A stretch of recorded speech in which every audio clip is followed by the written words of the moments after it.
অতি শ্ৰদ্ধাৰ আজি পাৰ্চনেলিটি অফ দ্য ইয়েৰ অনাৰ 2025 দ্বিতীয় পৰ্যায়ত আচলতে বিশেষভাৱে সন্মানিত আমাৰ জ্যেষ্ঠ সাংবাদিক যিগৰাকীক চৰকাৰী স্বীকৃতিপ্ৰাপ্ত সাংবাদিক হিচাপে ইতিমধ্যে তেখেতে ঘোষণা কৰিছে, চৰকাৰৰ পৰা প্ৰেছ কাৰ্ড লাভ কৰিছে আৰু এইগৰাকী সমাজকৰ্মী ইতিমধ্যে আমাৰ লিপিকা এটা ধুনীয়া কথা মনত পেলাই দিছে যে তেখেতে আম্বেদকাৰ বঁটাৰেও কিন্তু কিছু বছৰ আগতে সন্মানিত হৈছে নিজৰ কৰ্মৰ বাবে। নিজৰ কৰ্মত উজলি থকা আৰু একজন নিৰহংকাৰী ব্যক্তিত্ব, কোনোদিন তেখেতৰ মনত অহংকাৰৰ চাপ নাই, যিমানেই প্ৰেছাৰ নহওক সদায় হাঁহি মুখে সকলো বস্তু গ্ৰহণ কৰা। এতিয়ালৈকে প্ৰায় মনত পেলাইছে 50ৰো অধিক বঁটা তেখেতে ইতিমধ্যে লাভ কৰিছে আৰু আজি ক্ৰিয়েটিভ অসমৰ আমি এইসকল উদ্যোক্তা যথেষ্টৰূপে তেখেতক এই বঁটাটো প্ৰদান কৰিবলৈ পাই গৌৰৱবোধ কৰিছোঁ। মই সকলোৰে হৈ আমাৰ ধনমায়া চেত্ৰী বাইদেউক আমি এইগৰাকী জ্যেষ্ঠ সাংবাদিক সমাজকৰ্মীক বঁটাটি প্ৰদান কৰিবৰ কাৰণে অনুৰোধ জনাওঁ, সহযোগিতা আগবঢ়াব। এয়া প্ৰথমে আমাৰ স্বাভিমান একনি চেলেং চাদৰেৰে সমীৰ ৰয় ডাঙৰীয়াই তেখেতক সম্ভাষণ যাচিছে। তাৰ পাছতে ধনমায়া চেত্ৰী বাইদেৱে এটা স্মাৰক আৰু এখন প্ৰশস্তি পত্ৰৰে, এটা মমেণ্ট আৰু এখন প্ৰশস্তি পত্ৰৰে এয়া তেখেতক সম্ভাষণ যাচিব। এয়া তেখেতক আমি আদৰণি জনোৱা হৈছে। এয়া জয়শ্ৰী শইকীয়াই তেখেতক আদৰণি জনাইছে।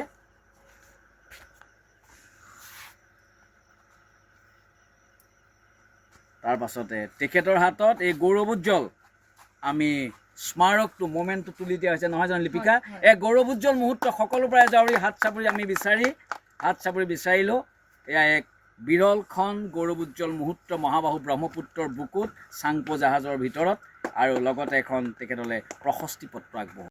ক্ৰিয়েটিভ অসমৰ সমূহ বিষয়ববীয়াক মই বিশেষভাৱে ধন্যবাদ জনাইছোঁ আৰু সঁচাকৈ যি সন্মানেৰে আমাক সন্মানিত কৰিছে, যোৰহাটৰ স্বাৰ্থত বা সমাজৰ স্বাৰ্থত কাম কৰা বিশিষ্ট ব্যক্তিসকলে যি সন্মানে তেওঁলোকে সন্মানিত কৰিছে, গতিকে এই অনুষ্ঠানবোৰৰ জৰিয়তে বা এই সন্মানে আমাক সদায় সমাজৰ স্বাৰ্থত কাম কৰিবলৈ সদায় উৎসাহিত কৰে। আৰু বিশেষভাৱে এই অনুষ্ঠানৰো যি মুৰব্বী, যি আমাৰ সমীৰ ৰয় ডাঙৰীয়া, সঁচাকৈ সমাজৰ বাবে সামাজিকভাৱে সচেতন, সমাজৰ বাবে কাম কৰা এজন ব্যক্তি আৰু বিশেষভাৱে আমাৰ সংস্কৃতিটো জীয়াই ৰখাৰ ক্ষেত্ৰত তেওঁক দেখিছোঁ বহুখিনি পদক্ষেপ লৈছে। ইতিমধ্যে ৰঞ্জন দাই কৈছে যে জুবিন দাই তেওঁক সদায় কয় যে অৰ্কিড বয় বুলি কয়। সঁচাকৈ তেওঁ আমাৰ প্ৰদূষণমুক্ত এখন যে অসম গঢ়া যোনটো মাননীয় মুখ্যমন্ত্ৰী ডক্টৰ হিমন্ত বিশ্ব শৰ্মা ডাঙৰীয়াৰ যোনটো সপোন আছে, সেই সপোনক কিন্তু বাস্তৱিত ৰূপায়িত কৰা তেওঁৰো কিন্তু বহুখিনি অৰিহণা আছে, সঁচাকৈ অৰিহণা আছে। গতিকে আমি সকলোৱে মিলি আমি সমাজৰ বাবে, বিশেষভাৱে আমি যোৰহাটৰ বাবে কাম কৰিবলৈ বা অসমৰ বাবে কাম কৰিবলৈ আমি সকলোৱে মিলি আমি আগবাঢ়ি যাব লাগিব। লগতে আমাৰ যোনটো ঐতিহ্য, যে আমাৰ সংস্কৃতিটো যে কোনোৱে বিকৃত ৰূপ দিব নোৱাৰে, তাৰ বাবে আমি সজাগ হ'ব লাগিব আৰু নতুন প্ৰজন্মক আমি সেইটো বস্তু নিদৰ্শন দাঙি ধৰিব লাগিব।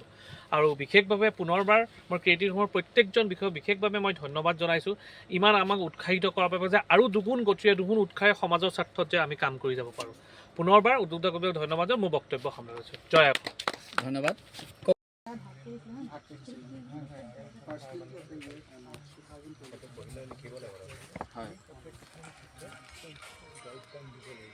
দাদা যি শিক্ষা লৈ পেলাই যিটো কথা কৈ আছে, সেইটো তেওঁৰ ককাকে যিটো কৰি আহিছিল, তেওঁৰ দেউতাকো আছিল আৰু দেউতাকৰ লগত মোৰ খুব ভাল আছিল। সেইকাৰণে দেখিছোঁ যে তেওঁ যাতে আজি এই শ্ৰী শিক্ষাৰ কাৰণে আৰু আগুৱাই যাওক আৰু দেশখনৰ কাৰণে আগুৱাই যাওক, আমি সেইটোকে আহ্বান কৰিছোঁ। আৰু সফলতাবোৰ দেখিছোঁ সদায় মানে এজন প্ৰচাৰ বিভোগ পাব আৰু ৰাইজৰ স্বাৰ্থত বিশেষভাৱে যোৰহাটখনৰ ক্ষেত্ৰত তেওঁ যথেষ্টখিনি সামাজিক স্বাৰ্থত যথেষ্টখিনি পদক্ষেপ লৈছিল। আৰু এনেকুৱা ব্যক্তি যিহেতু আমি কওঁ যে এখন যোৰহাটখন সামাজিক সাংস্কৃতিক ৰাজধানী বুলি কোৱা হয়, আৰু আমাৰ যোৰহাটখনৰ ক্ষেত্ৰত কি হৈছে, যোৰহাটখনৰ মানুহৰ মাজত যিটো আমি বেলেগ এখন জিলাত, যিহেতু মই ৰাজ্যিকৰ সভাপতি আছিলোঁ, যুৱ মৰ্চাৰ দায়িত্বত আছিলোঁ, মই বেলেগ জিলাত সেই আন্তৰিকতাটো দেখা নাই, কিন্তু যোৰহাটৰ মানুহখিনিৰ মাজত এটাই আন্তঃৰঞ্জনৰ পৰিপূৰক হিচাপে কাম কৰে আৰু সঁচাকৈ আন্তৰিকতাটো অলপ বেলেগ। সেইকাৰণে যোৰহাটখনক সজাই কোৱা হয় যে সাংস্কৃতিক ৰাজধানী। আৰু বিশেষভাৱে মই সমীৰ ৰয় ডাঙৰীয়াক ধন্যবাদ জনাইছোঁ যে আপোনালোকৰ ক্ৰিয়েটিভ অসমৰ পৰৰ দ্বাৰা যিদৰে আপোনালোকে আমাক সন্মানিত কৰিছে, যি নিজৰ জেগাত সমাজখনৰ স্বাৰ্থত কাম কৰি আছে, সমাজখনক আগুৱাই লৈ যাবলৈ কাম কৰি আছে, আপুনি যিদৰে সন্মানিত কৰিছে, সেইটো আমাৰ ভৱিষ্যত দিনত ৰাইজৰ স্বাৰ্থত, যুৱ প্ৰজন্মৰ স্বাৰ্থত, যোৰহাটবাসী ৰাইজৰ স্বাৰ্থত কাম কৰিবলৈ আমাক যথেষ্ট উৎসাহিত কৰে। আৰু বিশেষভাৱে বাইদেৱে কোৱাৰ দৰে আমি প্ৰত্যেকৰে এজন পথ প্ৰদৰ্শক হ'ব লাগিব, আমি এটা নিদৰ্শন হ'ব লাগিব।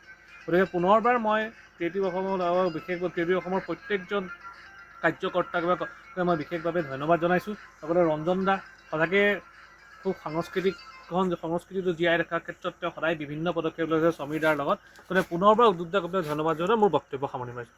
ধন্যবাদ। যুগ ধৰি আহিছে প্ৰকাশী সমন্বয়ৰ অৰ্থ মহাবাহু।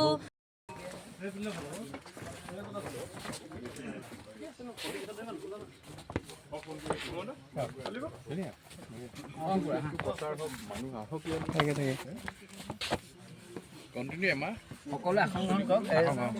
সমাপ্ত কৰিব বিচাৰিছোঁ।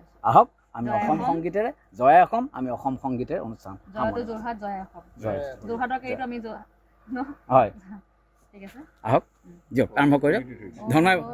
মোৰ আপোনাৰ দেশ অ মোৰ চিকুনি দেশ, এনেখন শুৱলা এনেখন সুফলা এনেখন মৰমৰ দেশ, অ মোৰ খুৰীয়ামাক অসমৰ সুৱদিমাক, পৃথিৱীৰ ক'তো বিচাৰি জনমটো নোপোৱা কৰিলেও পাৰ, অ মোৰ উপজা ঠাই অ মোৰ অসমীয়াই চাই লওঁ। তাতোতকৈ আচৰিত হ'ল যে আমাৰ আজি যিখন নৌকাৰ ওপৰত উঠি আমি আজি উপভোগ কৰিছোঁ বা আজি বঁটাপ্ৰাপ্ত কাম কৰিছোঁ, তেখেতৰ প্ৰথমেই ধন্যবাদ দিছোঁ। কাৰণ তেখেতৰ এই যে আজি ভাৰতবৰ্ষৰ অন্য জেগাত হ'লহেঁতেন হয়তো হিলদোল ভাঙি তালৈ আহিলহেঁতেন। আমি যিবোৰ বাহিৰত দেখিছোঁ তেনেকুৱা এটা বীচ্চত যিবিলাক কাৰবাৰ হৈ আছে, আৰু সেই বীচ্চটোত আমাৰ ইয়াত যদি এনেকৈ গঢ় লৈ উঠে তেতিয়াহ'লে তেখেতৰ নিচিনা ব্যৱসায়ীয়ে বহুতখিনি উৎসাহ পাব আমি ভাবিছোঁ। ঠিক তেনেকৈ প্ৰতিজন বাৰ্তাবাহক বুলিয়ে কৈছোঁ যে নিউজৰ তেখেতসকলে যিধৰণে আজি গোটেই সংসাৰ মানে চবৰে নিউজ আৰ্টিকেল বা উৎসাহ দিবৰ কাৰণে গৈ আছে, সেই তেখেতসকলক মই ধন্যবাদ জনাইছোঁ। তাৰোপৰি অংকুৰক এইটো কাৰণে কৈছোঁ যে তেখেতসকলৰ পৰিয়াল স্ত্ৰী শিক্ষাৰ লগতেই আৰম্ভণিৰ পৰা আছে। আৰু মোৰে বহুত বয়স হৈ গ'ল, কিন্তু মই নিজে দেখি আছোঁ যে এনেকুৱা এটা পৰিৱেশৰ পৰা কি কৰিলে আজি, আৰু সেই পৰিৱেশত উচ্চ শিক্ষাৰ কাৰণে যিখিনি কৰি আছে সেইটো যাতে ইয়াতকৈ আৰু বেছি ভাল হওক আমি এইটো বিচাৰিছোঁ। তাৰোপৰি শেষত যিগৰাকীয়ে ধপাত বিৰোধী বা এইবোৰত কৰি আছে, আজি নতুন প্ৰজন্মক যিটো পৰিৱেশ এটা হৈ গৈ আছে লাহে লাহে, সেই পৰিৱেশটো নিৰ্মূল কৰিবৰ কাৰণে সঁচাকৈ তেনেকুৱা এটা ব্যৱস্থা হ'ব লাগে। কাৰণ সিয়ে এতিয়া আমাৰ সমাজখনৰ কাৰণে অলপ চিন্তিত কাৰণ হৈ গৈছে। কাৰণ ড্ৰাগছ খোৱা কাৰোবাৰ পৰা আজিকালি বহুত বেছি হৈছে। তেখেতৰ নিচিনা যেনেকৈ ভক্তিময় কৰে, তেখেতৰ নিচিনা মানুহে যদি এনেকুৱা এটা উৎসাহ কৰি যায়, সকলোৱে যদি আগবাঢ়ি আহে, তেতিয়াহ'লে এই নিৰ্মূলবিলাক প্ৰায় কমি যাব। সৰ্বশেষত আজি এনেকুৱা এটা পৰিৱেশত আহি আমি থাকি ভাল লাগিলে। মই মোৰ কৰ্মজীৱনৰ কথা নকওঁ, কাৰণ মই সদায় ভাল হোৱাটো বিচাৰোঁ। সৰু সৰু স্কুলীয়া ল'ৰা ছোৱালীৰ তাতো মই যাওঁ, উৎসাহ দিওঁ বা যিকোনো কামতে কৰোঁ। মোৰ কথা যে কামটো চৰকাৰী হওক বা বেচৰকাৰী য'ৰে কামটো হওক, কামটো যাতে কোনো ক্ষেত্ৰত বেয়া হ'ব নালাগে। মই বেয়া হোৱাটো মই নিবিচাৰোঁ। আৰু লাগিলে যিয়ে হওক, কাৰণ ৰাজহুৱা পইচা বা আহি কিবা এটা কাম কৰিলে সেই কামটো যে প্ৰপাৰ যদি কামটো হয়, তেতিয়া আমাৰ দেশখন আগলৈ আগবাঢ়ি যাব আৰু নৱপ্ৰজন্মই সেইখিনি উৎসাহ পাব। বুজাব নোৱাৰা এটা ভাষা মণিকাঞ্চন সংযোগ বুলি ক'ব লাগিব, যিহেতুকে বহুকেইজন বিশিষ্ট ব্যক্তিক ইয়াত আজি আমাৰ অনুষ্ঠানৰ ফালৰ পৰা আপোনালোকক শ্ৰদ্ধা জ্ঞাপন কৰিছে। মোৰ বিষয়ে মই একো নকওঁ, মই সমীৰৰ বিষয়েহে ক'ব বিচাৰিছোঁ। আজি অলপতে মই দিল্লী যাবলগীয়া আছিলে সমীৰৰ লগতে। মই আকৌ কৈছোঁ কথাষাৰ, সমীৰে আমি দিল্লীলৈ যাওঁতে নিৰ্দিষ্ট কেইটামান বস্তু লৈ যাওঁ, গধুৰ বোজা বৰকৈ নিব নিবিচাৰোঁ। কিন্তু সমীৰে প্ৰায় 20 কিলোমান ওজনৰ অৰ্কিড, বাঁহৰ কামি অলপ, কাপোৰ অলপ, তাৰমানে যিখিনি কাপোৰ এটা প্ৰতীক ধৰ্ম, তেনেকুৱা বস্তু অলপ লৈ গৈছে। ভবা নাই ট্ৰেইনৰ ভিতৰত তলত ভৰাই থৈছে। আমি যেতিয়া নতুন দিল্লীত ৰেলৱে ষ্টেচনত নামিছোঁগৈ, নামাৰ পিছতে তেওঁ সেই বেগসোপা ধৰি উলিয়াইছে। উলিয়াই পেলাই ক'লে বোলে জগন্নাথ হেৰি কওঁ, মোক অগ্নিদা বুলি কয় দেই। অগ্নিদা ৰূপত বোলে আমি সেই ৰেলৱে ষ্টেচনত আমি অসমীয়া চিনেমাৰ প্ৰচাৰ এটা চলাই থৈ যাওঁ। তাতে লগালগ অসমীয়া চিনেমাৰ প্ৰচাৰ চলাবলৈ বুলি মোক এখন ফ্লেগ দিলে, আৰু সেই চিনেমাখনৰ স্পৰ্টিং এটা দিলে। মোক দেখিবলৈও বেয়া হৈছে, স্পৰ্টিংটোৱে মোক ভাল লগা নাই, মই তথাপিতো ক'লোঁ বোলো দিয়ক আৰু পিন্ধো, মোক কিন্তু ঘৰত গালি পাৰিবও পাৰে দেই, মোৰ অন্তৰৰ কথা খায়। তাৰপিছত তেখেতে নহ'লে পিন্ধক বোলে, আমি অসমৰ পৰা আহিছোঁ যেতিয়া প্ৰচাৰটো চলাইছোঁ, তাত প্ৰচাৰ চলালোঁ। চলোৱাৰ পিছত যেতিয়া আমি আকৌ দিল্লী নিৰ্দিষ্ট স্থানত আমি ৰৈছোঁগৈ, প্ৰত্যেক দিনেই আমি অসম ভ্ৰমণৰ পৰা আৰম্ভ কৰি, তাজমহলৰ পৰা আৰম্ভ কৰি, আপোনাৰ পাৰ্লিয়ামেণ্ট, ইণ্ডিয়া গেটৰ পৰা আৰম্ভ কৰি সকলোতে অসমীয়া চিনেমাৰ প্ৰচাৰ আৰু অৰ্কিড ৰোপণ। যিসোপা অৰ্কিড আপুনি লৈ গৈছে ভাবিব নোৱাৰে। বেলেগে খোৱাৰ সামগ্ৰীহে নিব তেনেকৈ, কিন্তু তেওঁ অৰ্কিডখিনি লৈ গৈছে, অৰ্কিডখিনি ৰোপণ কৰাৰ তেওঁ এটা পৰিৱেশ তাত সৃষ্টি কৰিলে।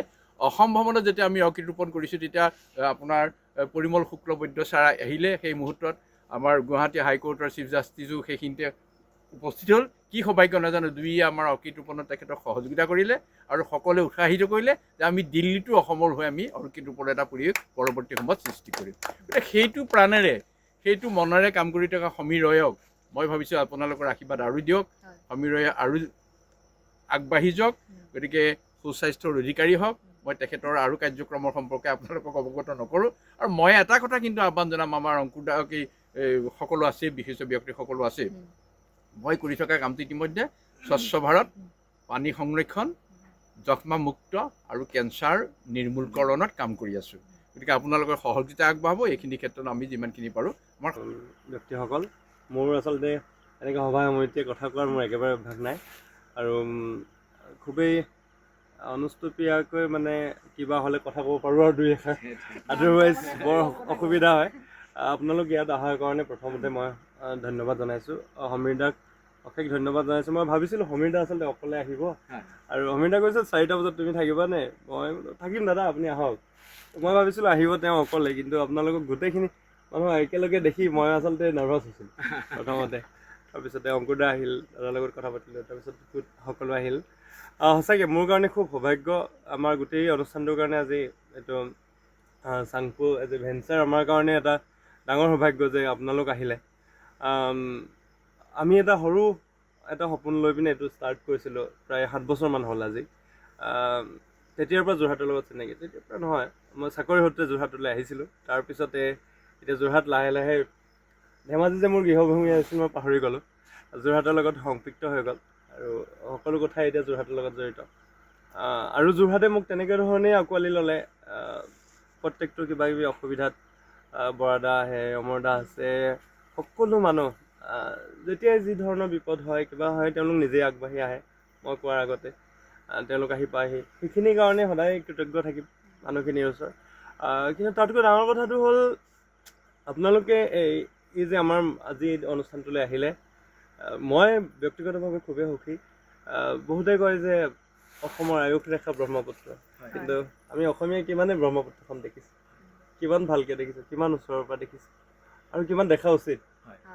এইখিনি বস্তুক লৈ আমি আলোচনা কৰাৰ দৰকাৰ আছিলে, আৰু এই সমাজখনক দৰকাৰ আছিলে। এই সমাজখনক মোৰ অনুৰোধ এটা কৰাৰ দৰকাৰ আছিলে যে আপোনালোক আহক, আমি ইয়াতে আছোঁ, আপোনালোকে নিজৰ ঘৰৰ দৰে আহক। যেতিয়ালৈকে আমি মানে থাকিম বুলিয়ে ভাবি ইয়াত আছোঁ, কিমান দিনলৈকে থাকোঁ নাজানো, কিন্তু থাকিম বুলিয়ে আগবাঢ়ি আছোঁ, থাকিম চাগে।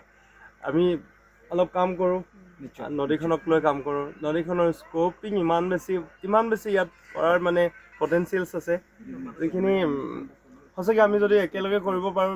অকলে কৰাৰ কোনো মানে আমাৰ পক্ষে সম্ভৱ নহয়, কাৰো কাৰণে সম্ভৱ নহয়, প্ৰশাসনৰ কাৰণে সম্ভৱ নহয়, হয়তো কোনোবা এটা ৰাজনৈতিক দলৰ কাৰণে সম্ভৱ নহয়। তাৰ কাৰণে বিভিন্ন ধৰণৰ বিভিন্ন লোকৰ সহায় লাগিব, সহযোগ লাগিব। ইয়াত অহাৰ পিছত মই গম পাইছোঁ আচলতে নদীখনক ভালহে পাইছিলোঁ, কিন্তু নদীখনক ইমান ওচৰৰ পৰা চোৱা নাছিলোঁ। আৰু ইয়াত অহাৰ পিছত গম পাইছোঁ যোৰহাটত ইমান চাবলগীয়া বস্তু আছে, যিবিলাক আচলতে আমি বাহিৰৰ ঠাইত নাপাওঁ। ব্যক্তিগত জীৱনলৈ মই খুব যাব নোখোজোঁ, তথাপিও মই লণ্ডনৰ কিছুদিন আছিলোঁ। তাৰ যিখিনি যান্ত্ৰিকতা বা শ্ৰীলংকাৰ যিখিনি যান্ত্ৰিকতা, সেইখিনি এই অসমৰ লগত তুলনাই নহয়। মানে ইমান নেচাৰেলি ইমান, আপুনি যদি অলপ ভিতৰলৈ যায়, সেই যে পোহৰবিলাক দেখিছে, তাত মাছমৰীয়াবিলাক আছে, তাৰ কাষে কাষে যিবিলাক বালিচৰ। মই বাৰ্মেৰ বুলি এটা ঠাই আছে ৰাজস্থানত, তাতে মই ONGC চাকৰি কৰিছিলোঁ অলপ বছৰৰ কাৰণে। তেতিয়া তাত চাইছিলোঁ ৰঙা ৰঙা বালি, তাতেই মানুহবিলাক গৈ মেলি পৰি থাকে। আমাৰ ইয়াৰ পৰাই যায়, গোটেই ৰেভিনিউবিলাক তেওঁলোকে আমাৰ পৰাই জেনেৰেট কৰে, কিন্তু আমাৰ ইয়ালৈ কিমান মানুহ আহে। চ' তেনেকুৱা ধৰণৰ কথা। যদি আপোনালোক গোটেইখিনি সহায় কৰে, সকলোবিলাকে যদি আশীৰ্বাদ দিয়ে, আমি নিশ্চয় কৰিম। আৰু আপোনালোকক বহুত শ্ৰদ্ধা জনাইছোঁ, বহুত ধন্যবাদ জনাইছোঁ ইয়াত অহাৰ কাৰণে, আজি সন্ধিয়াটো জীপাল কৰাৰ কাৰণে প্ৰত্যেকজন ব্যক্তিকে ধন্যবাদ জনাইছোঁ। আৰু আপোনালোকৰ দৰে ব্যক্তিৰ ওচৰত ইমান মানে মই কোনো অলংকাৰিক শব্দও ক'ব নাজানো আচলতে, সেইটো এটা মোৰ ডাঙৰ সমস্যা। মোৰ কথা কোৱাৰ অকণমান অসুবিধা হয়, কিন্তু মই অন্তৰৰ পৰা আপোনালোকক শ্ৰদ্ধা জনাইছোঁ। আপোনালোক আহি থাকিব, আকৌ আমাক আশীৰ্বাদ দিব, আমি একেলগে কিছুমান কাম কৰা যদি আপোনালোকে যদি। সমীৰ ৰয় ডাঙৰীয়াই আমাৰ স্বাভিমান এখন চেলেঙেৰে তেখেতক সম্ভাষণ যাচিছে আৰু লগতে আমাৰ জয়শ্ৰী আৰু লখিমীক তেখেতক মংগল আৰতি কৰিবলৈ অনুৰোধ জনাইছে। সমীৰ দা ৰঞ্জন দা আচলতে মই অনুভৱ কৰিলোঁ ইয়ালৈ আহি পেলাই, তেখেতে মহাবাহুৰ কাষত ইমান প্ৰকৃতিৰ বুকুত আচলতে ৰং ছটিয়াইছে একদম ৰং ছটিয়াইছে আৰু হেঙুলীয়া ৰহন সানি দিছে সুধাকণ্ঠৰ ভাষাত। গতিকে আমিও এটা আজি গোটেই সন্ধিয়াটো উপভোগ্য কৰি তুলিলে তেখেতে। সঁচাই ভাল লাগিছে, ইমান এটা সুন্দৰ পৰিৱেশ গঢ়ি তুলিছে, প্ৰকৃতি অলৰেডি নিজৰ দিয়ে থৈছে, তাৰ বুকুতে আৰু অলপ ৰং দিছে। যেনেকৈ ব্ৰহ্মাৰ মানস পুত্ৰ ব্ৰহ্মপুত্ৰই অসমীয়া জাতিৰ শক্তি সাহস হৈ আছে, তেনেদৰে এই মানসে নৱপ্ৰজন্মক স্বাৱলম্বী হোৱাৰ পথত ব্যৱসায়িক ক্ষেত্ৰত এক শক্তি আৰু সাহসৰ প্ৰতীক হৈ ৰ'ব। এয়া পাহতে এয়া ধনমায়া চেত্ৰী বাইদেৱে তেখেতক ক্ৰিয়েটিভ অসমৰ হৈ এটা মমেণ্টো আৰু আমাৰ বিশিষ্ট সমাজকৰ্মী সফল কাম নামে এখন প্ৰশস্তি পত্ৰৰে ভৱিষ্যত ভাৰতবৰ্ষৰ টুৰিজিমৰ ওপৰত যে যি ধৰণে কাম কৰিছে, এতিয়া অসমত যাতে বিৰল হিচাপে নাম ৰাখক, আমি এইটো আশা কৰিছোঁ। ধন্যবাদ। সদায় যোগাত্মক বাতৰি পৰিৱেশনেৰে আমাৰ নিগেটিভ নেতিবাচক বাতৰি কেতিয়াও তেওঁ প্ৰকাশ নকৰে তেওঁৰ চেনেলত। এই কাৰণেই নকৰে যে সমাজত বিৰূপ প্ৰভাৱ পৰিব বুলি, সদায় যোগাত্মক বাতৰিয়ে ৰাইজত যোগাত্মক চিন্তা চৰ্চাৰে সদায় উদ্বুদ্ধ কৰি থকা এয়াই হৈছে ৰাইজৰ মাজত সদায় জাগ্ৰত পৰি হৈ থকা পোহৰ লাইভ 8ৰ পৰিচালনা সঞ্চালক তথা আমাৰ প্ৰিয় সাংবাদিক অমৰ বৰুৱা ডাঙৰীয়া। এজন জোৰদাৰ হাত চাপৰি আপোনালোকক বিচাৰি মই অমৰ বৰুৱা ডাঙৰীয়াক মঞ্চলৈ আমন্ত্ৰণ জনাইছোঁ। এগৰাকী সুবক্তাও অমৰ বৰুৱা ডাঙৰীয়া, এগৰাকী সুবক্তা, অনুষ্ঠানৰ আন্তৰিকতা খুব কম সময়ৰ ভিতৰতে সমাজত প্ৰতিষ্ঠা লাভ কৰা। এয়া ক্ৰিয়েটিভ অসমৰ হৈ সমীৰ ৰয় ডাঙৰীয়া আচলতে এজন বন্ধুক আচলতে সম্ভাষণ যাচিছে। আমি সমীৰ ৰয় ডাঙৰীয়াক অকণমান মংগল আৰতি কৰিবলৈ অনুৰোধ জনাইছোঁ। আমাৰ এয়া জয়শ্ৰী শইকীয়া, তেওঁ আচলতে আৰতি কৰি আছে, তেওঁক পৰিচয় কৰি দিয়া নাই। জয়শ্ৰী শইকীয়া তেওঁ চেন্নাইত থাকি বহুত বছৰ NGOৰ লগত জড়িত হৈ ৰাইজৰ সেৱা কৰি আছিল। এতিয়া যোৰহাটত থাকি বিভিন্ন ক্ষেত্ৰত সামাজিক কাম কৰি আছে। এয়া পাহতে জয়শ্ৰীৰ বাবেও এজাৰি হাত চাপৰি আপোনালোকৰ পৰা বিচাৰিছোঁ, লগতে লখিমীৰ বাবেও।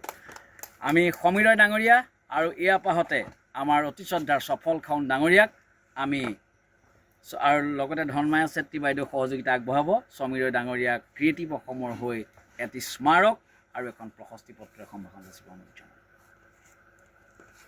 এয়া অমৰ বৰুৱা ডাঙৰীয়াক এটা মমেণ্টো প্ৰদান কৰিছে এয়া ধনমায়া চেত্ৰী বাইদেৱে, আমাৰ সকলোৰে শ্ৰদ্ধাৰ ধনমায়া চেত্ৰী বাইদেউ। তাৰ পাছত এখন প্ৰশস্তি পত্ৰ প্ৰদান কৰিছে এয়া আমাৰ বিশিষ্ট সমাজকৰ্মী সফল খাউন ডাঙৰীয়া। এক বিৰল মুহূৰ্ত, সকলোৰে পৰা পুনৰ এজাৰি হাত চাপৰি বিচাৰে। পিতৃয়ে সুধাকণ্ঠ ডক্টৰ ভূপেন দা জীৱিত অৱস্থাতেই তেখেতে কৈছিল যে ৰবীন্দ্ৰনাথৰ যদি ৰবীন্দ্ৰ সংগীত হ'ব পাৰে, ভূপেন দাৰ গীতবোৰ কিয় ভূপেন্দ্ৰ সংগীত হ'ব নোৱাৰে?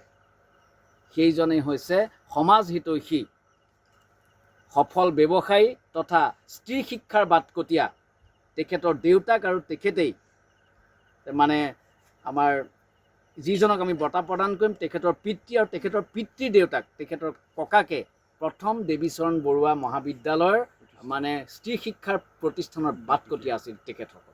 সেইখন ঘৰৰে এইজন যুৱক হৈছে সিদ্ধাংকু অংকুৰ বৰুৱা, যিজনে ইতিমধ্যে সামাজিক ক্ষেত্ৰখনত ৰাজনৈতিক ক্ষেত্ৰখনত এজন যুৱ নেতা হৈ যি দক্ষতা দেখুৱাবলৈ সক্ষম হৈছে। আমি তেখেতক এইখিনি মুহূৰ্তত আমাৰ ক্ৰিয়েটিভ অসমৰ তৰফৰ পৰা অভিনন্দন জনাব এই কাৰণেই বিচাৰিছোঁ যে তেখেতৰ দৰে নৱপ্ৰজন্মৰ যুৱকসকল ওলাই আহক, তেখেতৰ পদাংক অনুকৰণ কৰক আৰু সমাজ জীৱনত ৰাজনৈতিক জীৱনত তেওঁলোকে সেই পদাংকৰে গৈ এক নতুন দিগন্তৰ সূচনা কৰিবলৈ সক্ষম।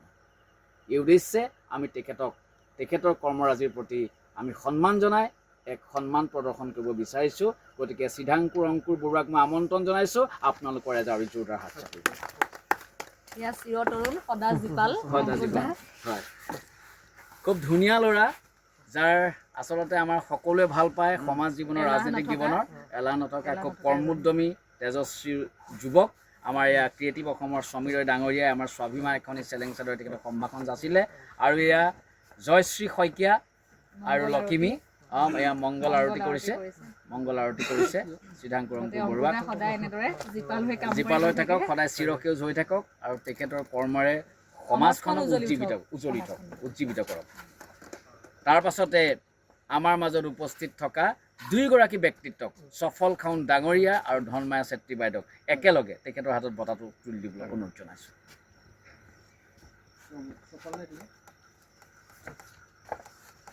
এই মুহূৰ্তত আমি একে ক্ৰিয়েটিভ অসমৰ হয় নহয় জানো লিপিকা এটা মমেণ্টো স্মাৰক আৰু এখন প্ৰশস্তি পত্ৰৰে এইগৰাকী যুৱ নেতাক আমি আদৰণি জনাইছোঁ। তেওঁ আগুৱাই যাওক, এইদৰে আগুৱাই যাওক, তেওঁৰ কৰ্মৰাজিৰে অসমক উজ্জীৱিত।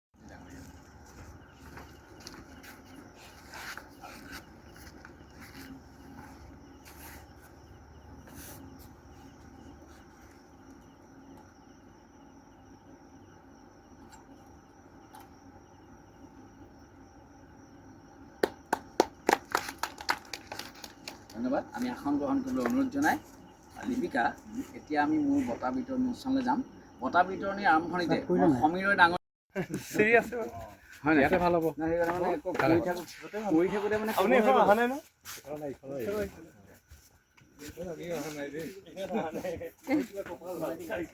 সুন্দৰ কোন ভিডিঅ' লোক কৰি দিব ভাল লাগিছে ন চবকে লৈ দিব দেই কোন ভিডিঅ' কৰি দিব কথালৈকে ল'বা মই এইফালে গৈ লওঁ